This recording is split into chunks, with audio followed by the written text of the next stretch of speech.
தக்காளி சிகப்பா இருக்கா, உங்க வச்சுங்க சிகப்பா இருக்கலாம் ரத்த விருத்தி ஆயிடும், மஞ்சளா இருக்கிறதெல்லாம் கழிவுல வெளியாது, பச்சையா இருக்கிற ரத்தத்தை சுத்தப்படுத்தும். சிகப்பா இருக்கிறது எது? சிகப்பா இருக்கிறது தெரியல. எங்க செவ்வாழைப்பழம் சிவப்பா இருக்கா, பீட்ரூட் சிவப்பா இருக்கா, மாதுளம்பழம் சிவப்பா இருக்கா, பேரிச்சம்பழம் சிகப்பு கருப்பு எல்லாமே இருக்குது. அப்ப இதெல்லாம் ரத்த விருத்தி ஆகக்கூடிய பொருள். மிளகுதான் அதீத வாயு எடுக்கும். 10 மிளகு இருந்தா பயன் விருத்தியும் சாப்பிடலாம். வாங்க சேஸ்திக்கா போறோம், விருந்து சாப்பிடுறோம். அப்ப அந்த மிளகு ரசம் வச்சு சாப்பிட்டீங்கன்னா அந்த ரசமெல்லாம் முடிஞ்சு போயிடும். பேத்தும 4 பேத்தும சாப்பிட்டேன். நான் இதுவரையும் 40-50 வருஷமா பேத்தும சாப்பிட்டுட்டே இருக்கேன். சுகர் பேபி நான் போய் எட்டி பார்க்கறது பழக்கம் கிடையாது. தேங்காய் உடைக்கிறீங்களா, இந்த யாருமே தண்ணியை கீழே ஊத்தாதீங்க. அந்த தண்ணியை வந்து குழந்தைகளுக்கு பெரியவங்க யார் வேணாலும் சாப்பிட்டீங்கன்னா அவ்வளவு ஆரோக்கியமா இருக்கு. தேங்காய் தண்ணி அற்புதமான சுத்தமான நீர். கொண்டு போறேன், அது யாரும் விரும்பவே மாட்டாங்க. ஆனா அடிமை இல்லாத உணவு. மத்த எல்லாமே இந்த திரும்ப சாப்பிட உணவு அடிமை உணவு. ஏதோ ஒரு விஷயத்துக்கு அடிமை ஆகிட்டு இருக்கோம். உணவே அடிமைங்கிறேன். சாப்பிட சாப்பிட உடம்புல பலம் கூடணுமா குறையணுமா? கூடணும். ஏன் குறையுது? நீங்க சக்தி உள்ள உணவு சாப்பிடல, சக்தி வெளியேற்ற உணவு சாப்பிடுறீங்க. தெரியாதனமா நல்லது சாப்பிட்டாங்க, இப்ப தெரிஞ்சு நல்லது சாப்பிட மாட்டேன்னு அடம்பிடிக்கிறாங்க. ஏன்னா எல்லாத்து கையிலயும் காசு புலங்காட்டம் இருக்கு. ஐயா வணக்கம். வணக்கம் வணக்கம் வணக்கம். உணவு பழக்க வழக்கங்களை பத்தி பேசணும் இல்லையா? அந்த 5 உணவு முழுசா தெரிஞ்சுங்க. உணவு நம்ம நம்ம சாப்பிடுற உணவு எல்லாம் சமையல் உணவு. 2வது நீர், அதுவும் ஒரு உணவு. 3வது உணவு யாருமே சாப்பிடறது இல்ல. என்னது? காற்றா? நீங்க சாப்பிடுறீங்களா? இல்லையே. கார் வச்சிருக்கீங்க, 2 வீலர் வச்சிருக்கீங்க, காத்தடிக்கிறீங்களா இல்லையா? அடிக்கிறோம். அப்ப இது காத்தடிக்கணுமா இல்லையா? ஆமா. ஏன் அடிக்கல? டைம் இல்ல, நேரம் இல்ல, பிஸி. அதுக்குதான் யோகாசனம் மாதிரி பண்ணணுமா? எப்படி அது? அதுக்கு பிராணாயாமம் இருக்கு.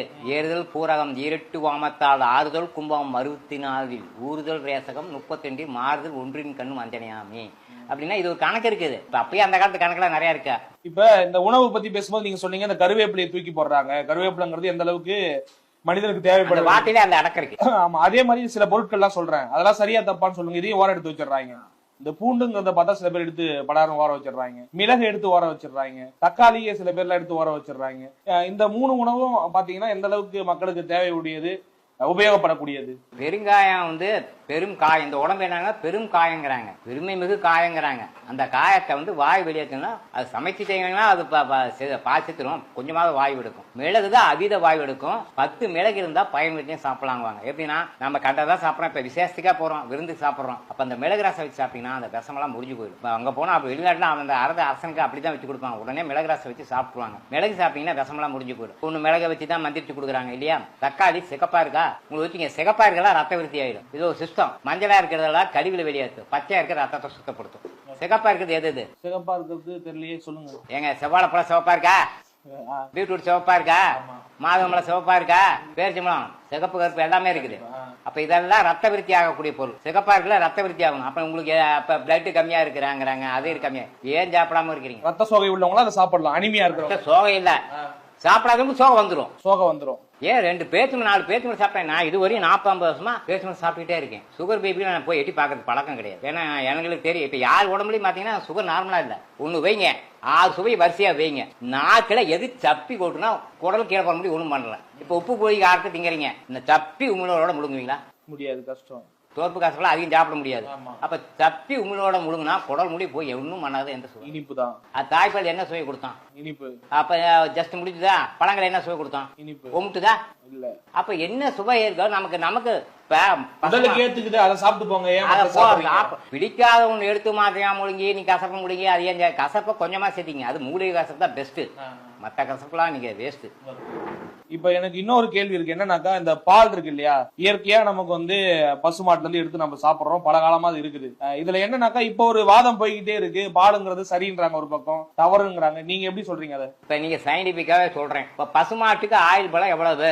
ஆயுள் பலத்தை வச்சுதான் ஒருத்தரோட நாம லைஃபே இருக்கு. ஆயுள் பலம் எவ்வளவு தெரியுங்களா? 20-25 வருஷம். அது 2.5 வயசுக்கு வந்துடும், 25 வயசுல மடிஞ்சிடும். அப்ப அது ஆட்டுக்கு ஆயுள் பலம் அவ்வளவுதான், 5 வருஷம்.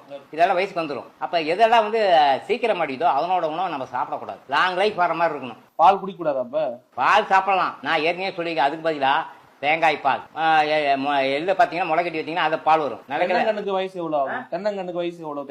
தென்னை மரத்துக்கு 120 வருஷம். தாராளமா சாப்பிடலாம். எப்படின்னா மரம் உங்களோட உயரமா கூடையா? அது இருக்கு, ரொம்ப உயரமா இருக்கு. இங்க இருந்து தண்ணி எப்படி மேல ஏத்தினாரு கடவுள்? அப்ப நீங்க எதை சாப்பிடணும்? தென்னம்பால்.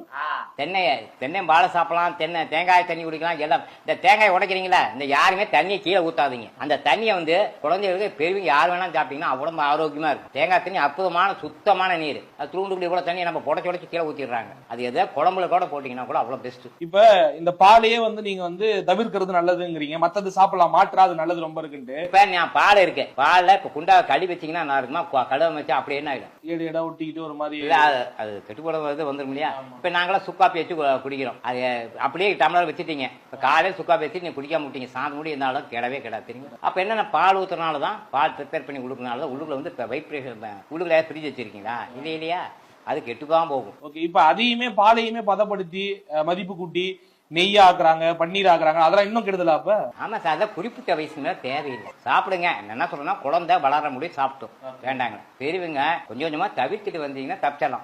அதாவது இப்ப மாடே இருக்கு, கண்குட்டி வந்து வளர்ந்ததுக்கு அப்புறம் பால் சாப்பிடுதா? ஆடே இருக்கு, ஆடு வளர்ந்ததுக்கு அப்புறம் சாப்பிடுதா?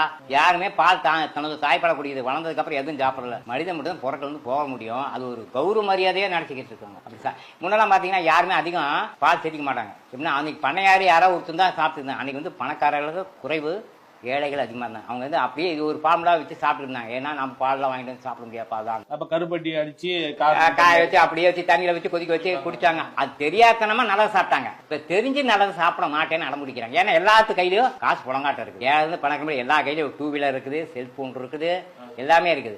தெரு பால் பூத்து இருக்கு, பால் பூத்து இருக்குது, கொண்டாந்து இறக்கி போடுறாங்க. இது ஒரு போதை. எப்படி திரும்ப திரும்ப என்ன பொருளை சாப்பிட்றீங்களோ அதெல்லாம் போதை பொருள். எது பிடிக்குது? எப்படி நான் எங்கிட்ட சுக்காட் கொண்டு போறேன், அது யாரும் விரும்பவே மாட்டாங்க. ஆனால் அடிமை இல்லாத உணவு. மற்ற எல்லாமே நம்ம திரும்ப திரும்ப சாப்பிட்ற உணவு அடிமை உணவு. ஏதோ ஒரு விஷயத்துக்கு அடிமை ஆகிட்டு இருக்கோம். உணவே அடிமைங்கிறேன். குறிப்பிட்ட ஏஜ் ஆக உணவு குறைச்சிட்டு வந்தோம். ஊனினை உருக்கி உள்ளோடையே பெருக்குனாங்க. ஊனம் அப்படியே கடைசியா ஏஜ் ஆக அப்படியே குறைச்சிட்டு வந்தோம். சதை இருக்கக்கூடாது, அப்பதான் நரம்புல நல்லா இருக்கும். இப்ப நீங்க புலால் உண்றதை விட காய்கறி இதெல்லாம் சாப்பிட்டாலே உடம்பு நல்லதுன்னு சொல்றீங்க. இப்ப பாத்தீங்கன்னா பொதுவா காய்கறி அடுத்து முன்னாடி இன்னொரு செக்ஷன் கனி சொன்னீங்க, முதல்ல அக்யூட்டா அடிங்க. ஓகே, கேள்வி என்னன்னாக்கா, இயல்பாவே ஒரு நம்பிக்கை இருக்கு இங்க இருக்கக்கூடிய ஆட்களுக்கு. என்னன்னாக்கா, சமகாலத்துல புலால் உண்டா வந்து பலம் அதிகமா கூடும் அப்படிங்கிற மாதிரி சொல்றாங்க. அதே மாதிரியான சத்து தான் ரெண்டுத்திலயுமே இருக்கா? சைவத்திலயும் அதே அசைவத்திலயும் கிடைக்குமா? அசைவத்துல இருக்கிறது சைவத்துல கிடைக்குமா? கிடைக்கும், கட்டாயம் கிடைக்கும். சத்துங்கிறது கிடைக்கும், கட்டாயம் கிடைக்கும். இதை தவிர்த்துட்டு அசைவம் சாப்பிடுறதால என்ன மாதிரியான பிரச்சனைகள் இருக்கு நமக்கு? அசைவத்தை இப்ப சாகடிச்சு சாப்பிடறோமா? அப்படியே சாப்பிட. இப்ப சிங்கம் புலி இருக்குது, இப்ப மானை கடிக்குது, கடிச்ச உடனே ரத்தத்தை எப்படி குடிக்குது? ரத்தமா அப்படியே பச்சையா குடிக்குது. அதுதான் விஷயம். பச்சையா உயிராற்றல் உள்ளுக்குள்ள இருக்கிறப்ப சூடா குடிக்கும். உயிர் ஆற்றல் குறையத்துக்குள்ளாடி அந்த ரத்தத்தை உறிஞ்சு குடிச்சிடணும். கெட்டு வீணா போனது அதுக்குன்னு ஒரு மிருகு இருக்கு, என்ன சாப்பிடுங்க. அதுக்கு பேர் கழுகுன்னு ஒண்ணு இருக்கு, குழந்தைனி கழுகுனே ஒண்ணு இருக்கு தெரியுங்களா? அதுதான் அதை சாப்பிடும். அப்ப என்னன்னா சைவம் நமக்கு தேவையில்லை. கெட்டு போச்சுன்னா செத்து சாகடிச்சு தான் செய்யறேன். இப்ப இதுல வந்து நீங்க கை விரல் இருக்கு, இல்ல ஏபிசிடி இப்படிலாம் நீங்க விட்டமின் சத்தியே சொல்றீங்க. இப்ப இந்த வெட்டி போட்டா என்ன இருக்கும்? வெட்டி போட்டா என்ன சார் இருக்கும்? இது விரல வெட்டி போட்டா என்ன இருக்கும்? இருக்குமா இருக்காது? இல்ல, நான் விரல சொல்லவில்லை. இன்னைக்கு இதை வெட்டி கீழே போட்டீங்கன்னா என்னவா இருக்கும்? உசுரோட இருக்குமா செத்து போயிடும்? செத்து போனதுல சத்து இருக்குமா இருக்காது. எப்படின்னா அந்த அசைவத்தை கறியெல்லாம் இருக்கு இல்லைங்க, அது உங்களுக்கு சத்தியே இருக்குன்னு வைங்க, அது எசன்சியலா எதுல இறங்குங்கண்ணா குஸ்கால இறங்கிடும். இப்ப ஆனா டாக்டர்ஸ் எல்லாமே ரெக்கமெண்ட் பண்றாங்களே, அத வெளியில இருக்கவங்க எல்லாம் வந்து நீங்க புலான் உள்ளுங்க, கோழி சாப்பிடுங்க, ஆடு சாப்பிடுங்க, நல்லதுதான் உடம்புக்குன்றாங்களே. அப்ப நல்லதுன்னா நேரம் உடம்பு நல்லா வச்சிருக்கு. 40-50 வயசு அப்படி அசுரப்பெல்லாம் வந்துருக்கணும். ஏங்க குறையுது? இப்ப நல்லா புரிஞ்சுக்கங்க, நீங்க சாப்பிட உடம்புல பலம் கூடணுமா குறையணுமா? கூடணும். ஏன் குறையுது? நல்லா 20 வயசு சாப்பிட்ட உணவை தான் அப்படி 40 வயசு சாப்பிட போறீங்க. சத்து இருக்குமா இருக்காதா? இருக்குதா இல்லையா? சில 40 வயசுக்காரங்களை கேட்டு சரி 40 வயசு 60 வயசு கூட என்ன அசைஞ்சு சாப்பிடறாங்க இருக்காங்க இல்லைங்க, அவங்களே சத்து இருக்கான்னு கேளுங்க. அப்ப என்ன சத்து கூடக்கூடாதா? ஏன் குறையுது? நீங்க சக்தி உள்ள உணவு சாப்பிடல, சக்தி வெளியேற்ற உணவு சாப்பிடுறீங்க.